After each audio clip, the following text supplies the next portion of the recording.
Hello दोस्तों, good afternoon. कैसे हो आप सभी और कैसी चल रही है आपकी तैयारी? आई होप कि मस्त होगी और अपनी तैयारी बेहतरीन तरीके से कंटिन्यू कर रहे होगे। दोस्तों, मैं ब्रजेश स्वागत करता हूं आपका अपने यूट्यूब चैनल एसचंद एकेडमी में, जिसमें हम और हमारी टीम के द्वारा जो बैच शुरू है जिसका नाम है एक संकल्प। इसी क्लासेस आपको रेगुलर बेसिस पर मिल रही होंगी और आज समय हो चुका है, अब समय हो चुका है जीएस की क्लास का, जिसमें मैं ब्रजेश कंटिन्यू कर रहा था आपके साथ ज्योग्राफी को। आज मैं आपके साथ करूंगा वर्ल्ड ज्योग्राफी से रिलेटेड कुछ इंपॉर्टेंट क्वेश्चंस, जिनका हम डिस्कस करेंगे अपनी क्लास में और उन्हीं को हम देखेंगे। सही बच्चे हमें अपना आंसर कमेंट पिन करेंगे, बताएंगे अपना आंसर, और कमेंट के लास्ट में, क्लास के लास्ट में हमें बताएंगे कि आपके कितने क्वेश्चन सही होते हैं। सभी क्वेश्चन मैंने अच्छे लिए हैं, इंपॉर्टेंट लिए हैं और अच्छे अच्छे क्वेश्चन लिए हैं। तो शुरू करते हैं अपनी क्लास। आज हमारी क्लास नंबर 32। चलेंगे पहले क्वेश्चन पर। पहला क्वेश्चन है, हमारे सौरमंडल के बाहर निम्नलिखित में से ऐसा कौन सा ग्रह है जो आमतौर पर हमारी आकाशगंगा में किसी अन्य तारे की परिक्रमा करता है? यानी कि जो हमारी आकाशगंगा में किसी अन्य तारे की परिक्रमा करता है, ऐसा कौन सा ग्रह है? बताएंगे होमियो, मीजोप्लेनेट, एक्सोप्लेनेट या फिर सुपर अर्थ। बताएंगे सब स्टूडेंट्स कमेंट करके कि कौन सा ग्रह है जो हमारी आकाशगंगा में किसी अन्य तारे की परिक्रमा करता हुआ है। पूछा हुआ क्वेश्चन है, बताएंगे होमियो, मीजोप्लेनेट, एक्सोप्लेनेट या फिर सुपर अर्थ। से बच्चे कमेंट करेंगे कि कौन सा ग्रह है जो हमारी आकाशगंगा में किसी अन्य तारे की परिक्रमा करता है। तो क्या है? एक्सोप्लेनेट। क्या बोलेंगे? एक्सोप्लेनेट। मुझे बताएंगे सभी स्टूडेंट्स, आकाशगंगा क्या होती है? आकाशगंगा गैस, धूल कण और जितने भी ग्रह, उपग्रह, इन सभी का जो एक संग्रह होता है उसे क्या बोलेंगे हम? आकाशगंगा। यानी ब्रह्मांड में जो भी हमारे तारे हैं, जितने भी हमारे ग्रह हैं, जितने भी उपग्रह हैं, जितने भी उसमें क्षुद्र ग्रह हैं, तो इन सभी के समूह को क्या बोलेंगे? इन सभी के समूह को बोलते हैं आकाशगंगा। क्या बोलेंगे? आकाशगंगा। एक क्वेश्चन पूछा जाता है, निकटतम सर्पिली आकाशगंगा कौन सी है? निकटतम सर्पिली आकाशगंगा।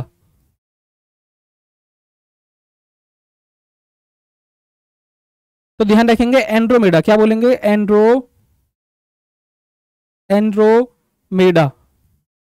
एंड्रोमेडा जो है ये हमारी निकटतम सर्पिली आकाशगंगा है। ध्यान रखेंगे निकटतम सर्पिली आकाशगंगा कौन सी है? एंड्रोमेडा। आकाशगंगा क्या है? आकाशगंगा ग्रहों, उपग्रहों और पिंडों का एक समूह होता है जिसे हम क्या बोलेंगे? आकाशगंगा। ध्यान रखेंगे कि इसका आंसर क्या है? एक्सोप्लेनेट। क्या बोलेंगे? एक्सोप्लेनेट। क्वेश्चन नंबर 2 है, बिग बैंग सिद्धांत की व्याख्या करता है। यानी कि जो बिग बैंग सिद्धांत है वो किसकी व्याख्या करता है? ऑप्शन नंबर 1 है आकाशगंगा की उत्पत्ति की, सौरमंडल की उत्पत्ति या फिर ब्रह्मांड की उत्पत्ति। ऑप्शन नंबर डी है सितारों की उत्पत्ति।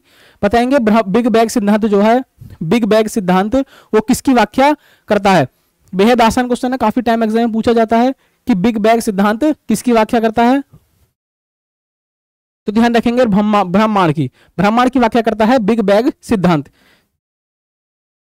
इसके अलावा बिग बैंग सिद्धांत जो है, बिग बैंग सिद्धांत या बोलेंगे थ्योरी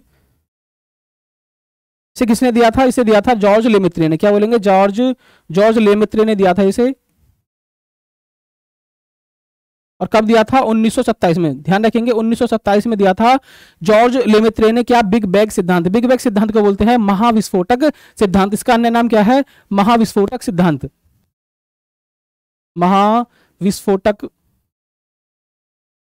महाविस्फोटक सिद्धांत।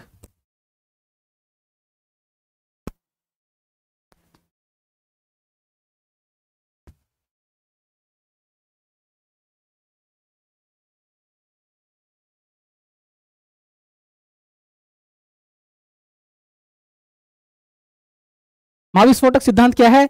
जो जॉर्ज लेमेत्रे थे, जॉर्ज लेमेत्रे ने 1927 में बताया था कि जो ब्रह्मांड है, ब्रह्मांड की उत्पत्ति किससे हुई है? बहुत बड़े एक महान मतलब विस्फोट से हुई है। तो इसीलिए इसे क्या बोलते हैं? इसीलिए बोलते हैं महाविस्फोटक सिद्धांत या बोलेंगे बिग बैंग थ्योरी। इसे दिया था जॉर्ज लेमेत्रे ने। कब दिया था? 1927 में। सारे पॉइंट्स ध्यान में रखेंगे। क्वेश्चन नंबर 3 पर चलेंगे। क्वेश्चन नंबर 3 है, निम्नलिखित में से कौन सा तारा सूर्य के सबसे नजदीक है? बताइए कौन सा तारा सूर्य के सबसे नजदीक है? Proxima, Centauri, Sirius, Deneb. Option number D हमारा बेटेलोयूज। क्या बोलेंगे? बेटेलोयूज। तो बताइए सबसे निकटतम तारा, सूर्य के सबसे निकटतम तारा कौन सा है? बेहद आसान और बेसिक क्वेश्चन है, इसका तो आंसर सभी को पता होगा। योग सूर्य के निकटतम सबसे नजदीक तारा कौन सा है? Proxima Centauri. ध्यान रखेंगे प्रॉक्सिमा सेंटोरी जो है वो सूर्य के सबसे निकटतम तारा है। अगर बात करूं मैं सबसे दूर की बात करूं सबसे दूर, तो ध्यान रखेंगे इराकस, क्या बोलेंगे, इराकस जो है, इराकस तारा ये पृथ्वी से यानी कि सूर्य से सबसे दूरी पर है। और सबसे पास में कौन है, प्रोक्सिमा सेंटोरी, क्या बोलेंगे, सबसे सबसे दूर है हमारा इराकस और सबसे पास है हमारा प्रोक्सिमा सेंटोरी। चलेंगे क्वेश्चन नंबर 4 पर। निम्नलिखित में से कौन सी हमारी निकटतम ज्ञात आकाशगंगा है, मतलब कि जो पृथ्वी के सबसे निकट आकाशगंगा को बोलते हैं गैलेक्सी, पृथ्वी के सबसे निकट आकाशगंगा कौन सी है, गैलेक्सी यूजीसी 2885, दूसरा है सेजिटेरियस डॉर्फ इलिप्टिक गैलेक्सी, तीसरा है Canis Major dwarf galaxy, option number D है ट्रायंगुलम गैलेक्सी। बताइए सबसे निकटतम यानी कि जो सबसे निकटतम गैलेक्सी कौन सी है। मैंने फर्स्ट क्वेश्चन में बताया था आपको निकटतम सर्पिली आकाशगंगा, तो वो बताया था एंड्रोमेडा, ये सर्पिली नहीं है। इसमें पूछा गया सीधा सीधा कि निकटतम ज्ञात आकाशगंगा कौन सी है, तो बताएंगे निकटतम ज्ञात आकाशगंगा कौन सी है। ध्यान रखेंगे कैनिस मेजर डॉर्फ गैलेक्सी, क्या बोलेंगे, कैनिस मेजर डॉर्फ गैलेक्सी जो है ये निकटतम ज्ञात गैलेक्सी है। इसके अलावा मैंने बताया था कि निकटतम सर्पिली आकाशगंगा कौन सी है, तो निकटतम सर्पिली है एंड्रोमेडा, क्या बोलेंगे, एंड्रोमेडा। कोई पूछे आपसे कि आकाशगंगा क्या है, आकाशगंगा है ग्रहों, उपग्रहों, सितारों, तारों और जो धूल गैस के जो सभी का सम्मिश्रण होता है उसे क्या बोलेंगे हम, आकाश गंगा। चलेंगे क्वेश्चन नंबर 5 पर। क्वेश्चन नंबर 5 है निम्नलिखित में से कौन सा तत्व हमारे ब्रह्मांड में सर्वाधिक बहुतायत से पाया जाता है, तो कौन सा तत्व है जो सबसे अधिक पाया जाता है, नाइट्रोजन, ऑक्सीजन, हीलियम और हाइड्रोजन। बताएंगे कौन सा तत्व है जो हमारे ब्रह्मांड में बहुतायत से पाया जाता है, तो ध्यान रखेंगे हाइड्रोजन। हाइड्रोजन जो है ब्रह्मांड में सबसे ज्यादा मात्रा में पाया जाता है। हाइड्रोजन को बोलते हैं भविष्य का ईंधन, क्या बोलेंगे, भविष्य का ईंधन। बात करूं हाइड्रोजन की खोज की, तो इसकी खोज करी थी हेनरी कैवेंडिश ने, क्या बोलेंगे, हेनरी कैवेंडिश ने इसकी खोज करी थी। और हाइड्रोजन के परमाणु क्रमांक कितना होता है, एक, इसका परमाणु जो नोटेशन होता है उसे बोलेंगे एच, क्या बोलते हैं, एच। और इसकी खोज करी थी हेनरी कैवेंडिश ने। हाइड्रोजन को बोलते हैं भविष्य का ईंधन। जो हमारे ब्रह्मांड में सबसे ज्यादा मात्रा में पाया जाता है वो क्या है, हाइड्रोजन। चलेंगे क्वेश्चन नंबर 6 पर। 6 से हमारा पृथ्वी से बढ़ती हुई दूरी के अनुसार ग्रहों का कौन सा क्रम बिल्कुल सही है, तो पहला है मंगल शुक्र बुध बृहस्पति, या फिर शुक्र मंगल बुध बृहस्पति, शुक्र बुध मंगल बृहस्पति, या फिर है मंगल शुक्र बृहस्पति और बुध। बताएंगे कौन सा क्रम है जो बिल्कुल सही है। तो ध्यान रखेंगे अगर मैं बात करूं यहाँ सूर्य की, तो सूर्य से क्रम में कौन से होते हैं, सबसे पहला आता है हमारा बुध, बुध के बाद है हमारा शुक्र, शुक्र के बाद है हमारा पृथ्वी, पृथ्वी के बाद मंगल, मंगल के बाद बृहस्पति, बाद में शनि, फिर अरुण और फिर है वरुण। ध्यान रखेंगे ये अभी तक के ज्ञात 8 ग्रह हैं जिनका क्रम सूर्य से इस प्रकार होता है। सबसे पहले बुध, शुक्र, पृथ्वी, मंगल, बृहस्पति, शनि और अरुण, वरुण। तो ध्यान रखेंगे कौन सा है भाई, मंगल शुक्र बुध, ये तो होगा नहीं। फिर दूसरा शुक्र मंगल बुध, ये भी नहीं होगा। शुक्र बुध पृथ्वी से बढ़ते क्रम में, यानी शुक्र, फिर बुध, मंगल, बृहस्पति, फिर है मंगल शुक्र बृहस्पति और बुध, मंगल शुक्र बृहस्पति और बुध। सूर्य कौन सा ग्रहों का कौन सा क्रम जो सही है बिल्कुल,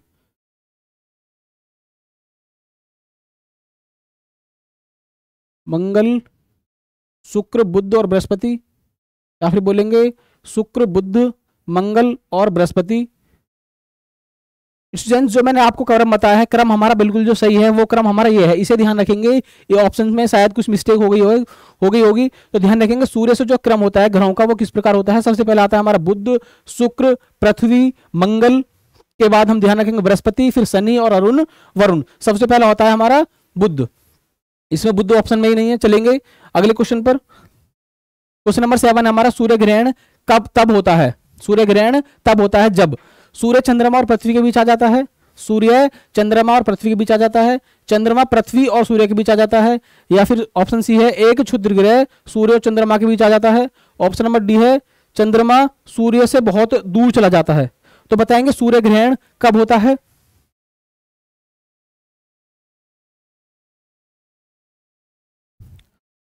ध्यान रखेंगे सूर्य ग्रहण और चंद्र ग्रहण पूछ लिया जाता है कभी कभी एग्जाम में कि सूर्य ग्रहण कब होता है और चंद्र ग्रहण कब होता है।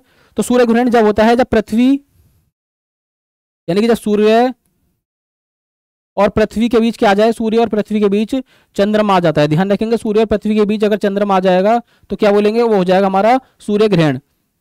अगर बात करें चंद्र ग्रहण की तो चंद्र ग्रहण कब होगा, जब सूर्य और चंद्रमा, सूर्य और चंद्रमा के बीच क्या आ जाए, पृथ्वी आ जाए। ध्यान रखेंगे सूर्य ग्रहण और चंद्र ग्रहण, सूर्य ग्रहण तब होता है जब पृथ्वी और सूर्य के बीच में क्या आ जाएगा, चंद्रमा आ जाएगा। ध्यान रखेंगे चंद्रमा पृथ्वी और सूर्य के बीच आ जाता है तभी क्या होगा, हमारा सूर्य ग्रहण होगा। अगर बात करूं मैं चंद्र ग्रहण की तो चंद्र ग्रहण में क्या होगा, सूर्य तो अपनी स्थिति पर सेम रहेगा। ध्यान रखेंगे सूर्य तो अपनी स्थिति पर सेम रहेगा, तो क्या होगा कि सूर्य और चंद्रमा के बीच अगर पृथ्वी आ जाएगी तो क्या बोलेंगे, चंद्र ग्रहण। सूर्य और पृथ्वी के बीच आ जाएगा, सूर्य और पृथ्वी के बीच चंद्रमा आ जाएगा तो बोलेंगे सूर्य ग्रहण। सूर्य और चंद्रमा के बीच अगर पृथ्वी आ जाएगी तो बोलेंगे चंद्र ग्रहण। ध्यान रखेंगे। ओके स्टूडेंट, चलेंगे क्वेश्चन नंबर 8 पर। 8 हमारा, हमारे सौरमंडल का कौन सा ग्रह सूर्य के सबसे निकट है। तो कौन सा ग्रह है जो सूर्य के सबसे निकट है, बुध, शुक्र, मंगल और वरुण। बेहद आसान क्वेश्चन है, बताइए कि सूर्य के सबसे निकटतम ग्रह कौन सा है। मैंने अभी आपको क्रम बताया था, सबसे पहले कौन था, बुध, के बाद शुक्र, शुक्र के बाद पृथ्वी, फिर मंगल, बृहस्पति, शनि और अरुण, वरुण। तो सबसे पहला कौन सा है, बुध। कौन सा है, बुध। बुध के बारे में ध्यान रखेंगे स्टूडेंट्स कि इसका कोई उपग्रह नहीं होता, इसका कोई उपग्रह नहीं होता।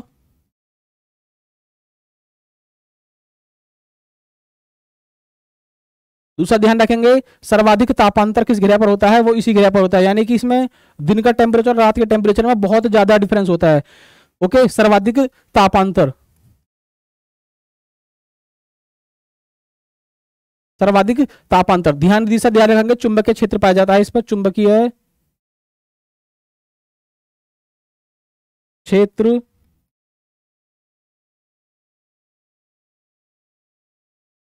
पाया जाता है। तीनों पॉइंट ध्यान में रखेंगे, सर्वाधिक तापांतर किस पर होता है, बुध पर होता है, और चुंबकीय क्षेत्र किस ग्रह पर पाया जाता है, वो भी बुध पर पाया जाता है, और इसका कोई उपग्रह नहीं होता। ध्यान रखेंगे इसका कोई उपग्रह नहीं होता। ये सारे पॉइंट्स ध्यान में रखेंगे, तीनों के तीनों इंपोर्टेंट हैं। चलेंगे क्वेश्चन नंबर 9 पर। निम्नलिखित में से किस ग्रह पर कोई चंद्रमा नहीं है, किस ग्रह का कोई चंद्रमा नहीं है, शनि, वरुण, शुक्र और बृहस्पति। बताइए किस ग्रह का कोई चंद्रमा नहीं है। मैंने अभी आपको बताया था कि बुध का कोई चंद्रमा नहीं होता। तो ऐसे सिर्फ 2 ग्रह हैं जिनके कोई चंद्रमा, चंद्रमा से मतलब है जिनका कोई उपग्रह नहीं होता। तो कौन कौन सा था, एक तो हमारा बुध था, तो दूसरा बताइए कौन था, शनि, वरुण, शुक्र और बृहस्पति। तो दूसरा था हमारा शुक्र। ध्यान रखेंगे बुध और शुक्र, इन दोनों के कोई उपग्रह नहीं होता, इन दोनों का कोई उपग्रह नहीं होता,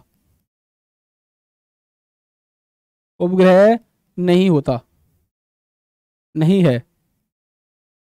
शुक्र के बारे में ध्यान रखेंगे, शुक्र को बोलते हैं सर्वाधिक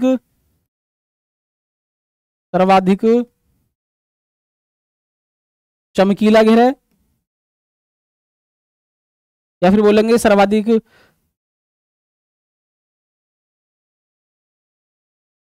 क्या बोलेंगे, सर्वाधिक गर्म ग्रह भी उसे बोलते हैं, सर्वाधिक गर्म।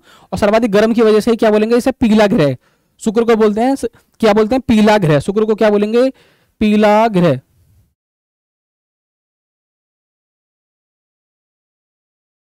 पीला ग्रह, सर्वाधिक गर्म ग्रह, सर्वाधिक चमकीला ग्रह, इसे क्या बोलेंगे, बुध, शुक्र को बोलते हैं। शुक्र को बोलते हैं क्या बोलेंगे, पृथ्वी की जुड़वा बहन। क्या बोलेंगे, पृथ्वी की जुड़वा बहन, या इसे बोलते हैं सांझ का तारा, या इसे बोलते हैं भौर का तारा। शुक्र को बोलते हैं सांझ का तारा, या फिर बोलेंगे भौर का तारा, या फिर बोलेंगे पृथ्वी की जुड़वा बहन। ये सारे पॉइंट्स ध्यान में रखेंगे। और शुक्र का कोई उपग्रह नहीं होता, शुक्र को बोलते हैं गर्म ग्रह। क्या बोलेंगे, सर्वाधिक गर्म ग्रह, पीला ग्रह और सर्वाधिक चमकीला ग्रह। ध्यान रखेंगे शुक्र से रिलेटिव सारे पॉइंट्स। चलेंगे क्वेश्चन नंबर 10 पर। किस अम्ल के कारण शुक्र के वातावरण में घने सफेद और पीले बादल होते हैं। शुक्र के वातावरण में घने सफेद और पीले बादल होते हैं, किस अम्ल के कारण, nitric acid, acetic acid, sulphuric acid या फिर हाइड्रोक्लोरिक एसिड। बताइए किस अम्ल के कारण शुक्र पर पीले बादल होते हैं। इस अम्ल की वजह से शुक्र के वातावरण में पीले और सफेद बादल होते हैं। तो ध्यान रखेंगे सल्फ्यूरिक एसिड। सल्फ्यूरिक एसिड की उपस्थिति के कारण ही शुक्र का जो वातावरण है वो कैसा होता है, कैसा होता है, पीला और सफेद होता है। ध्यान रखेंगे शुक्र में पाया जाता है सल्फ्यूरिक एसिड, और सल्फ्यूरिक एसिड के पाए जाने की वजह से ही उसे क्या बोलेंगे, उसका जो वातावरण है, उसके जो बादल हैं वो कैसे होते हैं, पीले और कैसे होते हैं, सफेद होते हैं। ध्यान रखेंगे। क्वेश्चन नंबर 11, वर्ष के किस दिन पृथ्वी अपसौर नामक स्थिति में सूर्य से सर्वाधिक दूर होती है? बताएंगे अपसौर की घटना। अपसौर की जो घटना है वो किस डेट को होती है? 16 अगस्त को, 12 मई को, 4 जुलाई को, या फिर 23 अक्टूबर को। सूर्य से रिलेटिव दो हमें चीज ध्यान रखनी है, या तो बोलेंगे अपसौर या होता है, एक होता है अपसौर, एक दूसरा होता है उपसौर। तो ध्यान रखेंगे अपसौर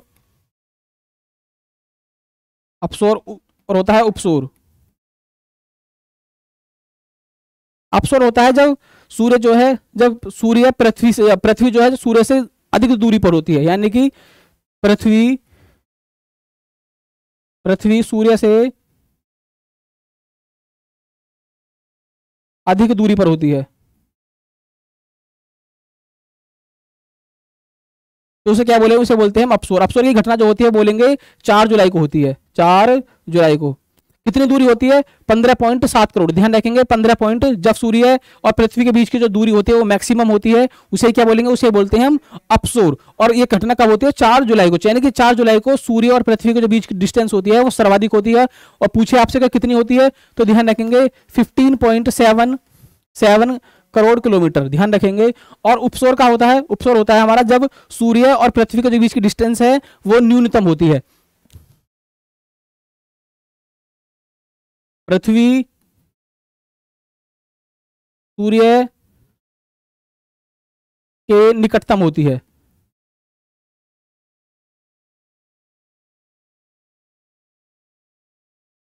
ये घटना होती है हमारी 3 जनवरी की। ध्यान रखेंगे 3 जनवरी को होता है हमारा उपसौर और 4 जुलाई को होता है हमारा अपसौर। इसकी डिस्टेंस कितनी होती है? 14.3 करोड़ किलोमीटर। तो अपसौर और उपसौर दोनों से हमें ध्यान में रखने हैं, दोनों से अक्सर एग्जाम में पूछ लिया जाता है। यही पूछ लिया जाता है कि अधिकतम दूरी कब होती है? अपसौर में, और न्यूनतम दूरी कब होती है? उपसौर में। अधिकतम दूरी जब होती है तो क्या बोलते हैं उसे? 4 जुलाई को। कब होगी? 4 जुलाई को। और उपसौर होता है हमारा 3 जनवरी को। ओके, ध्यान रखेंगे दोनों पॉइंट्स को। क्वेश्चन नंबर 12 हमारा, निम्नलिखित में से किस ग्रह को लाल ग्रह के रूप में भी जाना जाता है? बताइए, लाल ग्रह के रूप में किसे जानते हैं? बृहस्पति, मंगल, नेपच्यून और प्लूटो। लाल ग्रह के रूप में भी किसे जाना जाता है? बताएंगे लाल ग्रह के रूप में किसे जाना जाता है?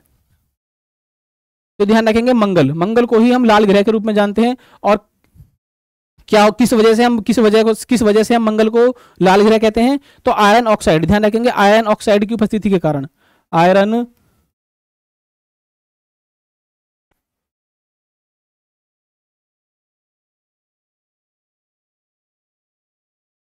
आयरन ऑक्साइड की उपस्थिति के कारण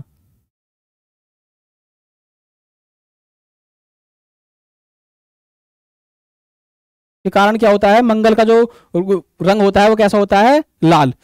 मंगल ग्रह को लाल ग्रह हम इसीलिए बोलते हैं क्योंकि उस पर जो आयरन ऑक्साइड की उपस्थिति है वो बहुत ज्यादा है, इसीलिए उसे क्या बोलते हैं? हम लाल ग्रह बोलते हैं। ध्यान रखेंगे।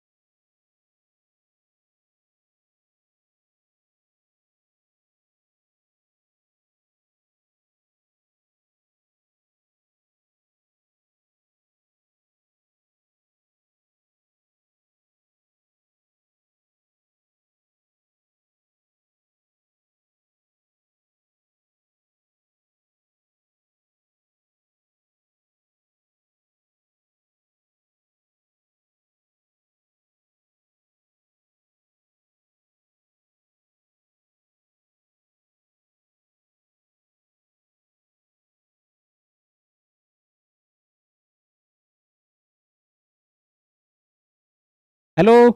तो बताएंगे सबसे लाल ग्रह किसे बोलते हैं? लाल ग्रह बोलते हैं मंगल को। क्यों बोलते हैं? आयरन ऑक्साइड की उपस्थिति के कारण। इसके अलावा ध्यान रखेंगे मंगल के उपग्रह कौन कौन से हैं?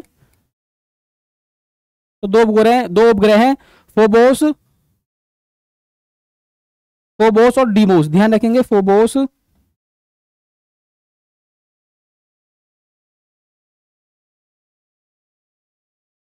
और ध्यान रखेंगे डीमोस।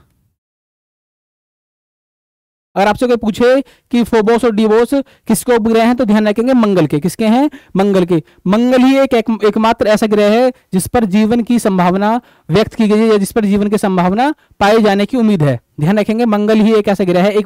एक तो हमारा पृथ्वी पर जीवन की संभावना है ही, मतलब पृथ्वी पर तो जीवन है ही, जो एकमात्र ग्रह है। इसके अलावा पृथ्वी के अलावा मंगल ही एक ऐसा ग्रह है जिस पर जीवन की संभावना है। ध्यान रखेंगे फोबोस और डीमोस किसके उपग्रह हैं? मंगल के। और आयरन ऑक्साइड के कारण मंगल को क्या बोलते हैं हम? लाल ग्रह। पूछा जाता है कि मंगल मिशन भारत सरकार के द्वारा कब लॉन्च किया गया था? तो 2013। ध्यान रखेंगे 2013 में ही पहली बार भारत सरकार के द्वारा मंगल मिशन लॉन्च किया गया था। चलेंगे क्वेश्चन नंबर 13 पर। निम्नलिखित में से किस ग्रह को गैस दानव, क्या बोलेंगे? गैस दानव भी कहा जाता है। गैस दानव किसे बोलते हैं? मंगल, बुध, शुक्र और बृहस्पति को बताएंगे। गैस दानव के रूप में भी किसे जाना जाता है? गैस दानव। मैंने आपको बताया था जो सूर्य से क्रम है, पहला है हमारा बुध, शुक्र, के बाद पृथ्वी, इसके बाद मंगल, उसके बाद हमारा बृहस्पति, शनि, अरुण और वरुण। ध्यान रखेंगे जो पहले चार होते हैं, जो पहले चार ग्रह हैं, इन्हें क्या बोलेंगे? इन्हें बोलते हैं हम आंतरिक ग्रह। क्या बोलेंगे? पहले चार ग्रह को क्या बोलते हैं? जो पृथ्वी से दूरी पर हैं तो इन्हें बोलते हैं हम आंतरिक ग्रह। आंतरिक ग्रह बोल देंगे, या फिर बोलेंगे स्थलीय ग्रह। क्या बोलेंगे? स्थलीय ग्रह। इसके अलावा जो लास्ट के चार हैं, यानी कि बृहस्पति, शनि, अरुण, वरुण, इसे क्या बोलते हैं? इसे बोलते हैं गैसीय ग्रह। क्या बोलेंगे? गैसीय ग्रह। क्या बोलेंगे? बाह्य ग्रह। और आंतरिक ग्रह कौन से थे? आंतरिक ग्रह शुरू के चार को बोलते हैं आंतरिक ग्रह, और लास्ट के चार को बोलते हैं बाह्य ग्रह। और शुरू के चार में इनमें क्या बोलेंगे? इन्हें बोलते हैं स्थलीय ग्रह, और इन्हें बोलते हैं गैसीय ग्रह। क्या बोलेंगे? गैसीय ग्रह, या फिर बोलेंगे गैसीय दानव। तो कौन सा है? तो यानी कि बोलेंगे बृहस्पति। बृहस्पति जो है इसे क्या बोलेंगे? गैसीय गाइंट बोलेंगे, इस पर गैस की, यानी कि जो लास्ट के चार ग्रह हैं इन पर क्या होता है? इन पर गैस की बहुत अधिक मात्रा पाई जाती है, तो इसीलिए क्या बोलते हैं? इन्हें गैसियस ग्रह बोलते हैं। और ध्यान रखेंगे इन्हें बोलते हैं स्थलीय। शुरू के जो चार हैं, यानी बुध, शुक्र, पृथ्वी और मंगल, यानी कि जीवन की अगर संभावना की व्यक्त बात करें तो सिर्फ इन चार ग्रह पर ही हो सकती है, इसीलिए इसे क्या बोलेंगे? स्थलीय ग्रह। ध्यान रखेंगे सारे पॉइंट्स को। क्वेश्चन नंबर 14 है, गैनीमेड अब तक हमारे सौर प्रणाली में सबसे बड़ा चंद्रमा है, वह किस ग्रह की परिक्रमा करता है? बताएंगे। गैनीमेड जो है वो किस ग्रह का एक उपग्रह है? गैनीमेड शनि का, अरुण, बृहस्पति या फिर वरुण? गैनीमेड किस ग्रह का एक उपग्रह है?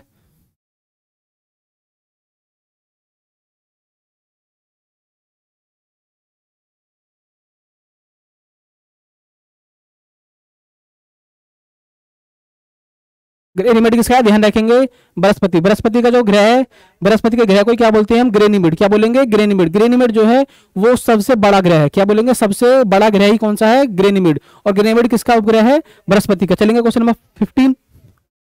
निम्नलिखित में से कौन सा एक आंतरिक ग्रह नहीं है? कौन सा एक आंतरिक ग्रह नहीं है? मैंने बताया था शुरू के चार ग्रह, यानी कि बुध, शुक्र, पृथ्वी और मंगल कैसे हैं? ये आंतरिक ग्रह हैं। उसके बाद के बृहस्पति, शनि, अरुण, वरुण कैसे हैं? बाह्य ग्रह हैं। तो आंतरिक ग्रह कौन सा है?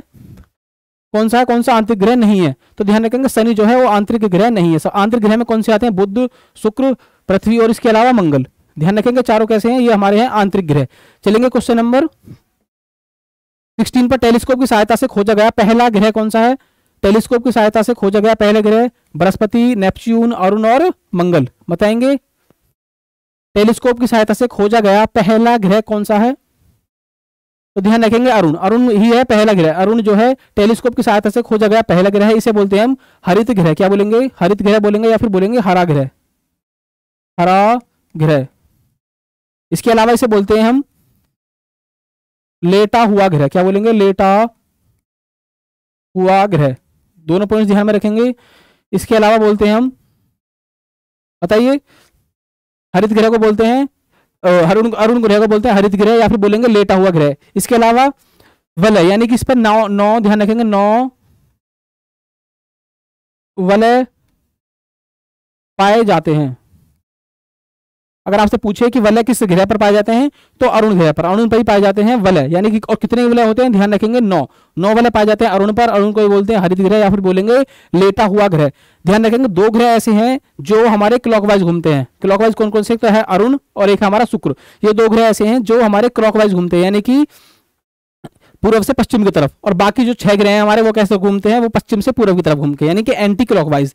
ध्यान रखेंगे। क्वेश्चन नंबर 17, इनमें से ठंडा ग्रह कौन सा है, कौन सा है, वीनस, यूरेनस, शुक्र, वरुण और बृहस्पति। सबसे ठंडा ग्रह कौन सा है बताइए, इनमें से सबसे ठंडा ग्रह कौन सा है, यूरेनस है, शुक्र, वरुण और बृहस्पति। स्टूडेंट्स मैंने आपको बताया था कि हरित हरित ग्रह किसे बोलते हैं, हरित ग्रह बोलेंगे या फिर बोलेंगे हरा ग्रह बोलते हैं अरुण को। किससे बोलेंगे, अरुण को। और अरुण को हरित ग्रह की वजह से ही क्या बोलते हैं, सबसे ठंडा ग्रह। ध्यान रखेंगे अरुण मतलब कि यूरेनस, क्या बोलेंगे, यूरेनस। और हरा ग्रह, अरुण ग्रह को हमारा हरा ग्रह क्यों बोलते हैं, मीथेन की उपस्थिति के कारण। ध्यान रखेंगे मीथेन की उपस्थिति के कारण ही अरुण ग्रह को हम क्या बोलते हैं, मीथेन की उपस्थिति के कारण, मीथेन की उपस्थिति के कारण। अगर आपसे पूछा जाए कि अरुण को हरा ग्रह क्यों बोलते हैं, तो ध्यान रखेंगे मीथेन की उपस्थिति के कारण ही क्या बोलेंगे, अरुण को हरा ग्रह बोलते हैं। और अरुण को बोलते हैं लेटा हुआ ग्रह भी अरुण को बोलते हैं। इसके अलावा अरुण और यानी वीनस और यूरेनस, ये दोनों ग्रह ऐसे हैं जो हमेशा क्लॉकवाइज रोटेट करते हैं। चलेंगे क्वेश्चन नंबर 19 पर, 18 पर, चंद्रमा के अध्ययन को क्या कहते हैं, चंद्रमा के अध्ययन को क्या बोलते हैं, सेलेनोलॉजी, कॉस्मोलॉजी, इरिडोलॉजी या फिर बोलेंगे प्लेनेटोलॉजी। बताइए चंद्रमा के अध्ययन को क्या बोलते हैं। ध्यान रखेंगे चंद्रमा के अध्ययन को बोलते हैं सेलेनोलॉजी। क्या बोलेंगे, सेलेनोलॉजी बोलते हैं चंद्रमा के अध्ययन को। कॉस्मोलॉजी बोलते हैं हम ब्रह्मांड के अध्ययन को। क्या बोलेंगे, ब्रह्मांड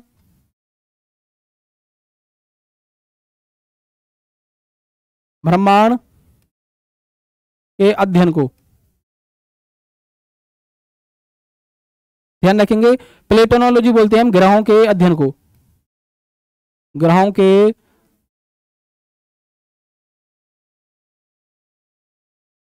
अध्ययन को बोलते हैं हम प्लेटोनोलॉजी। और कॉस्मोलॉजी, ध्यान रखेंगे पूछा जाता है कि ब्रह्मांड के अध्ययन को क्या बोलेंगे, तो ध्यान रखेंगे कॉस्मोलॉजी। कॉस्मोलॉजी बोलते हैं ब्रह्मांड के अध्ययन को। सेनोलॉजी बोलते हैं चंद्रमा के अध्ययन को। इसके अलावा इडोलॉजी, इडोलॉजी किसे बोलते हैं, यानी कि जो आंख होता है, आंख में आयरिस का अध्ययन, आंख में आयरिस के अध्ययन को बोलते हैं हम इडोलॉजी। चलेंगे क्वेश्चन नंबर 19 पर, ब्लड मून शब्द का उपयोग किसके लिए किया जाता है, बताइए ब्लड मून का उपयोग किसके लिए किया जाता है, अर्धचंद्रमा, चंद्र ग्रहण, पूर्ण चंद्रमा या फिर सूर्य ग्रहण। ब्लड मून का उपयोग किसके लिए किया जाता है, मैंने अभी आपको बताया था सूर्य ग्रहण और बताया था चंद्र ग्रहण।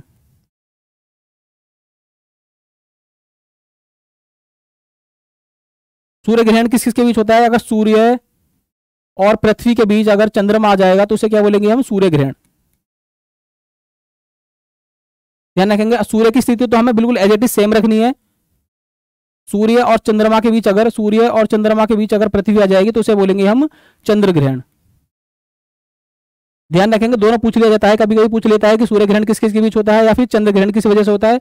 तो ध्यान रखेंगे ब्लड मून क्या होता है, ब्लड मून होता है पूर्ण चंद्रमा। ध्यान रखेंगे पूर्ण चंद्रमा कब होता है, जब चंद्र ग्रहण होता है। ध्यान रखेंगे दोनों पॉइंट्स को। चलेंगे क्वेश्चन नंबर 19 पर, 20 पर, क्षुद्र ग्रह की कक्षा निम्नलिखित में से किन ग्रहों के बीच स्थित है, क्षुद्र ग्रह की कक्षा निम्नलिखित में से किन ग्रहों के बीच स्थित है, बुध और शुक्र, पृथ्वी और मंगल, मंगल और बृहस्पति या फिर बृहस्पति और शनि।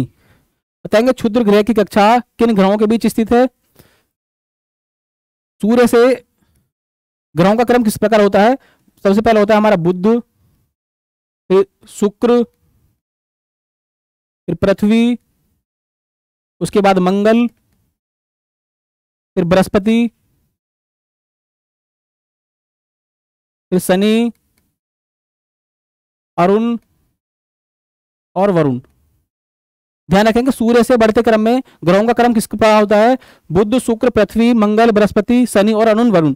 जो क्षुद्र ग्रह होते हैं वो मंगल और बृहस्पति के बीच में पाए जाते हैं क्षुद्र ग्रह। क्षुद्र ग्रह बोलेंगे या फिर बोलेंगे उल्का पिंड, पूछ लिया जाता है घुमा के, क्षुद्र ग्रह या फिर बोलेंगे उल्का पिंड किस किस के बीच पाए जाते हैं? मंगल और बृहस्पति के बीच। ध्यान रखेंगे मंगल और बृहस्पति के बीच कौन क्या पाया जाता है? क्षुद्र ग्रह। चलेंगे क्वेश्चन नंबर 21 पर। 21 है, पृथ्वी की पापड़ी में पाया जाने वाला सबसे ज्यादा कौन सा है? पृथ्वी की पापड़ी में सबसे ज्यादा पाया जाने वाला धातु कौन सा है? जिंक, तांबा, एल्यूमिनियम या फिर लोहा। यानी कि जो अर्थ की सरफेस है उस पर कौन सा एलिमेंट है जो सबसे ज्यादा पाया जाता है? अर्थ की सरफेस पर सबसे ज्यादा पाया जाने वाला धातु कौन सा है? ध्यान रखेंगे एल्यूमिनियम। क्या बोलेंगे? एल्यूमिनियम। बताइए।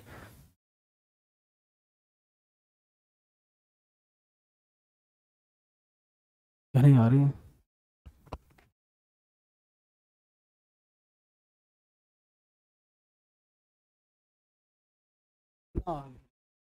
ठीक है।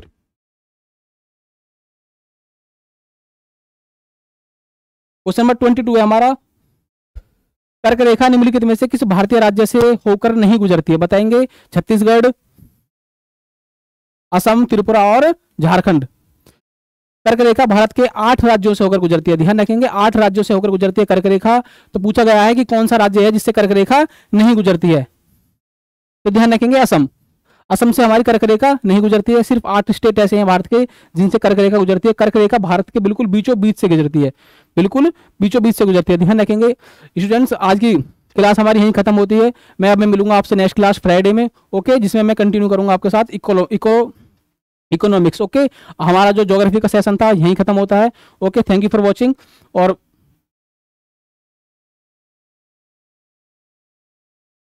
कर दो।